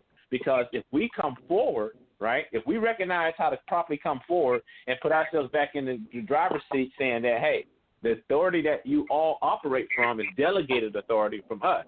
But if we're not going to them in the capacity, right, as the people, but we're going to them as subject citizens, and that's one of the main problems we have right now. We have become subject citizens because once this country went under bankruptcy, they said, "Oh, we're gonna have to use the money over here from this private corporation called the Federal Reserve, and to use that, right? Everybody that uses it, you're accepting a benefit, and if you accept the benefit, we got all these obligations." Well, hang on. You're absolutely correct, and I understand what you're saying about the Civil War and the Reconstruction Acts and everything that happened after that. And the 14th Amendment is what enslaved all the people, not just the blacks. And they enslaved the whites also. But, and the thing of it is, and then you can go to the Emergency Powers Act of 1933, 34, and so on and so forth, where it was readdressed again in the 70s. And I read that on my Thanksgiving show, actually, where the Senate Judiciary Committee actually addressed that. And most American people don't understand that we're under martial law technically today, where they just aren't using the soldiers. But they're starting to right now with this flu thing and using their false flags. But, yeah, man, I mean, I understand. And these people that are in this platform, this Zoom, they're actually filing remonstrance claims and going after and trying to arrest the bar and going after these courthouses, especially for the child kidnapping, the CPS cases. You'd fit right in there. Mark, what's the phone number to Zoom, actually? Because I sent him the link. I don't know if he wants to do a video conference or not. I sent them the link, but what's the phone number and the ID? What's the phone number to call in there? I don't know, Joe. I am. Hold on. Let me ask the folks in Zoom right now. Leroy, what's the link to Zoom? The number, the actual number to call in, so we can get this going on. Both of them. I asked last night. Well, let me look them up. Hold on. I got it right here. That's okay. See, they're in Zoom. They're in the Zoom. They're in the Zoom right now. Actually, I mean, I can get it. But what I want to do is give, with time permitting, of course. What I want to do is, so you're basically in Georgia, and you're tackling the United States corporation in the same way. And as like you said about they recognized you as a native. Can you explain that a little bit more? What you mean by native and everything? Because there's some new people on the phone line that may want to hear that. Okay. Got it, Leroy. Okay. Well, I'm actually in Alabama right now. Okay, so that's because born and raised. Okay. All right. Okay. So when there was a senator who made the mistake. Alabama senator slipped up on a news station about 4 or 5 years ago and said Aborigine, right? Said Aborigine. Black people are Aborigines, right? And they made him apologize. They made it seem like he was slandering it and this and the third, right? But see, people like like me who know your history, we knew that all the First Nations people, wherever you go on the planet, they was considered Aboriginal people, Aborigine regardless, right? So a lot of people don't know that all the titles like Indian, that's even a construct, right? So if you're an Indian, you will fit under the Bureau of Indian Affairs because that's another title, just like. What about the indigenous people? Now you're gonna get some flack back on that from some people. They're gonna say the indigenous people and the Ethiopian people were the original people. That if you lay out the map of the world, like one person says it, I know that people know who I'm talking about. What about them? Indigenous is just the same thing. It's the same thing. Saying that you was from a location, you was always there, right? Let's say for instance, if you take people who've been here over 100 years, now you can say they're indigenous now. They was born here, they're from here. This is the soil or whatever, right? Politically though, they'll make the distinctions now. They'll stop using indigenous. They'll stop using the term Aboriginal. They won't use any of those terms. They'll use terms like immigrant, or they'll use terms like foreign or alien, residential, non-residential. They'll play with those terms. Indigenous just means that you're from there. Your lineage is from there because you have all these laws. And when you start talking about inherent right, you're talking about heritage, inherent right. You have an inherent right because you're from the land. So that means that even though the United States government controls all the lands of America, right? Everybody has what you call a warehouse receipt, and that warehouse receipt is nothing more than a birth certificate, a certificate of title. That's all it is, a certificate of title. That's your receipt showing you have interest in. I get that, but where does that play into the original Constitution of when, look, we know that people came over here from the European colonies, and they came over here and they started something and created a constitution. But that's been hijacked and sold out, and that's been put because now we've become a corporation, like you said. Joe, we can agree on that. Joe, if I may interject. Yeah, go ahead, Joe, Mark. may I interject? Yeah, go ahead. And here's the solution to all of the rhetoric of what's going on as far as this and that. President Johnson says the problems of my past are not the problems of my future. And we need to drop the bullshit that everybody's spewing about this, that, and other things. A perfect union is what this country needs. A perfect union is what we need in this country. And anything other than that ain't going to cut the cheese. Now, Mark, you're a black man. Now, Mark's a black man, too, now, because I don't like putting people, let me just say, because he said that before, and he's the common man. And so, Mark, do you agree with this individual or disagree with what he's saying? Because he's saying facts, actually, about how this country was hijacked and how the different classes of people have been put throughout the corporation, because Jamie's talked about this, Belinda's talked about this, the Bar Association. So do you agree or disagree, Mark? I agree somewhat, but we can't keep going back into the past talking about problems that affected neither one of our cultures. Me somewhat because of my age. It has affected me because of my age. These younger folks, you got to get with the future of where this nation is going. And we've got to fix the problems that we have now. We have to fix the problems now, not the problems of the past. We can't continue living in the past and expect a different outcome. And the caller needs to realize what he's saying about his age is that, see, he was watered down and hosed down back in the 60s. He fought through the civil rights movement. So he's been, you know what I mean? So therefore he understands what real discrimination is, what real racism is, and being, and being stomped on because of his color of his skin, you know? So he understands that. So that's why, let me go a little, you understand where I'm coming from? Let me go a little deeper because I don't involve myself in the race in any of that anyway. You know, I don't involve myself in that because I'm not classified as black, right? I'm not classified as black, and I don't deal with the academic narratives because every nation has a national archive. Every state has its archive, right? I'm sitting in here in my room with a 1833 map of Alabama. Okay, this comes from the state archive.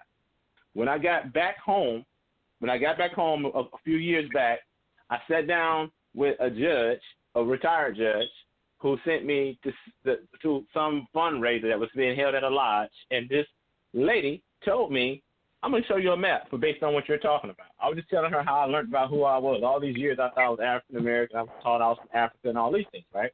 And so since we share terminology in our history here, people don't know that Alabama ain't what people think outside of Alabama. People don't really understand. They know their history and they know where they're connected at. A lot of people are connected. They're not walking around here saying, I hate you, you hate me. That's not what it is. It's the politics that control the separations and divisions. But she told me, here's a map right here in the Alabama archive. They gave this to us for our fundraiser. You can get one for $150 from the state directly, or you can get it from here for $90 as part of the fundraiser. So I bought like 4 books and the map. This map tells you. It says the map of Alabama, 1833. This state got a statehood in 1820, 1819, 1820 got a statehood, but we ceded over the land finally in 1832. And when they carved it out, separating Georgia, Tennessee, Mississippi, all that in Florida, when they carved out, made the borders, the creeks, they show where the creeks still held the majority of the eastern side of Alabama. They show where the Cherokee still was able to maintain the northeast part of it, the Chickasaws and the northwest, and the Choctaw slightly on the west side. They showed you that we still were recognized as holding it down as a nation of creeks at that time. Right? Now, in 1868, when the Indian Removal Act took place, that's because we were still raising hell all over the place and about to make people leave the South altogether because everybody got tired of the treaties being broken and more land being encroached upon. Yeah, he's absolutely correct about that history, Mark, because the Indians, he's absolutely correct, because the Indians were attacking the white people, and, and there was a lot of shit going on. May I interject, yes, please? Go ahead, Mark. Go ahead, Mark. We got to get to the common knowledge, people. There were crusades, and there were interlopers, and there were people fighting for this chunk of land ever. We fucking lost. Get the fuck over it. We're all one people now, and that's the way it is. We have to find a way to live together. We're not going to get together. But we're all slaves now, Mark, because we're all slaves to the government corporation. That's what he's trying to say. Exactly. That's all what's going on. The slavery of President Lincoln, who, I'm a free the slaves. Oh, bullshit. Come on, man. You can do better than that. It's politics. But we all have to get to the common core of loving each other as people. Well, we can all go okay, with that. We can all go with that, Mark. We can all go with that. But the fact of the matter is, the government is not allowing us because it's dividing us. And then you have people like Shabaka who call in here and that are Black Panthers, and they believe that they deserve 40 acres and a mule. And then you're going to get some people that you know. I mean, that you can't pay for it because nobody can pay the taxes on 40 acres, like you say. You know, it's the government that holds us in slavery. Yes, I know. Here's what you must understand in order to have a solution. You must understand the construction. You must know what it is and how it's constructed in order for you to properly address it. But people don't know these things. So I confuse people when they look at me and say, hey, you black, how come you're not such and such and such? That's I'm not black. And if I got to tell them why I'm not black, they got to get a whole different education now, because now you got to start talking about the constructions of law. You got to take them back to when black was first used, when African was first used. You know what I'm saying? Like I said, African ain't even an African. Right? You know what I'm saying? If you go to Nigeria, you gonna call somebody an African, and they really know who they are, and they uphold their culture. You got to call them who they are, Nigerian. You can't misidentify them because these things have status, and the status carries a certain type of penalty or privilege or whatever. Like a lot of people don't know how Albert Pike and talked about how he has been agents all throughout the South, and they made chieftains. They initiated chieftains under the Sun. You're absolutely right, caller. Caller, I just want to let you know we're gonna run out of time here in a couple minutes. So Indiana, I don't know if you want to say something real quick because I want to bring because you got MandelaCon waiting. Oh my God, no. We don't have time for that. As much as I'd love to sit on here and mess with that guy.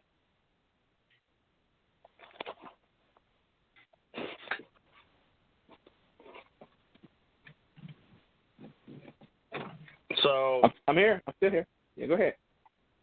Well,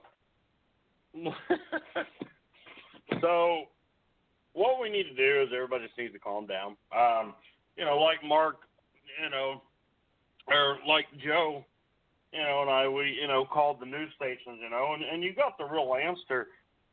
The real answer based on the things they didn't say and the questions they dodged.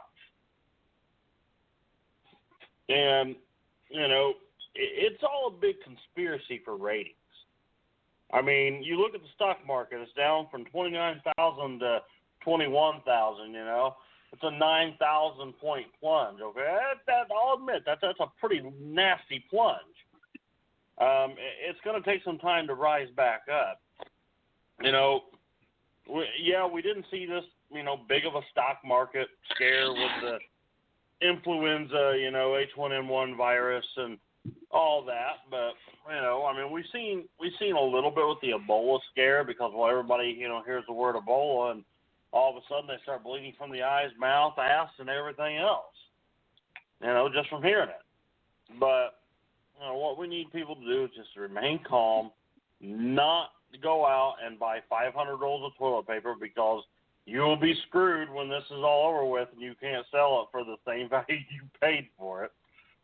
And, for Christ's sake, if you have to, donate some to, the construction site Porta-Johns, because I can tell you every day when I go in there's no toilet paper. It sucks to wipe with a rock. I mean, so just I know, everybody... Indiana, I want to give MandelaCon 1 minute, so I'll give you like 30 more seconds because they're going to cut me off. I want to get, he's been waiting forever, so. Give it to him. All right, yeah, because if we don't, we'll never hear the end of it in Zoom. So, MandelaCon, go ahead, and then I sent the caller 773 all the information for the Zoom, the phone number and the ID number and the link. So it's up to him if he wants to come on there. But go ahead, MandelaCon. What's the guest's name? Ed White. I don't know his name. Go ahead. Ed Sorry. White. Ed White. Ed White. Ed, are you on Facebook or anything? Yeah, but I'm on an alias on Facebook. I try to keep it mixed up, but I gave my information to Who's this, Joe? Okay, Joe has well, my contact listen. information. Yeah, I got your make- information. Yeah, but I won't give it out unless you tell me to. So, Not to make this confusing. Yeah, I mean, I just got off of Zoom network just to come in because I was alerted. With 56